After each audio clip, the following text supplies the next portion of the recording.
We feed them once a day. Yeah, and then we only feed them about 2 to 5% of their body weight in diet because we want them to eat the one. They're good.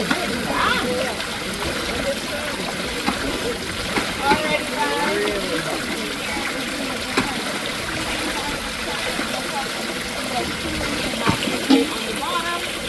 Soka's right over there. This is Reggae.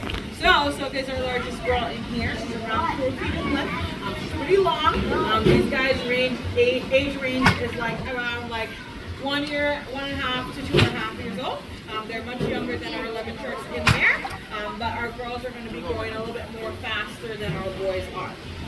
Now, Tiffany there is just asking each and every one of us to come on to that target right there. Basically, she's going to give them a little DPE, a daily physical. She's going to be looking at their eyes. She's going to be looking at their gill slits, making sure they don't have any wounds or crevices like that.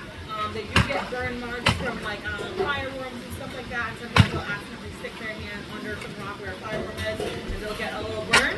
Whaler does have a little burn on top of her pelvic fin, and we're keeping an eye on it. But these are the things that we examine for. Nurse sharks are going to get larger than lemon sharks are. They're going to get upwards of like 14 to 15 feet in length. They're going to be very, very long. These guys are crusher species. So you see that sound that she's making right there? That is why they're calling them a nurse sharks, because scientists thought that that sounded like a nursing baby. Being a mom, we all know it does not, but we're just going to go with the flow right now. But that is why they're called nurse sharks, because they have an amazing suction before they chomp on their food. Now, one of my favorite things about these guys here is that their mouth is connected to their gills, and basically if they put some sand into their mouth, you're going to see them push that sand right back out to their gills. They don't have to swallow that sand, which is amazing. I wish I could do that, because sometimes I don't like tablets and I have to take it and I'm like, somebody else will get it. But it's not possible, but that is amazing. These guys here can do something, adaptation that we call, buccal pumping, and basically that means they can stay on the bottom of the floor, pump that water through their mouth and then over their gills all by themselves without having to actually keep constantly moving. Sharks, just like the great white sharks, have to constantly keep moving because they can't do that. They don't have that adaptation to push the water over their gills while they're staying stationary. So they're going to constantly keep moving. And what they do for resting is basically turning off half of their brain and then turning the other half off as well. So basically, they just take rotation. It's the same thing like dolphins. They'll stay afloat, turn one half of their brain off, rest that one, and then turn the other one off as well. Any questions so far? No, we're good? We're good? Alrighty. So last but not least, our little conservation message. When you guys are out there, you're going to be infecting sharks really greatly than you think. One reason is that we don't pay attention to the fish that we buy.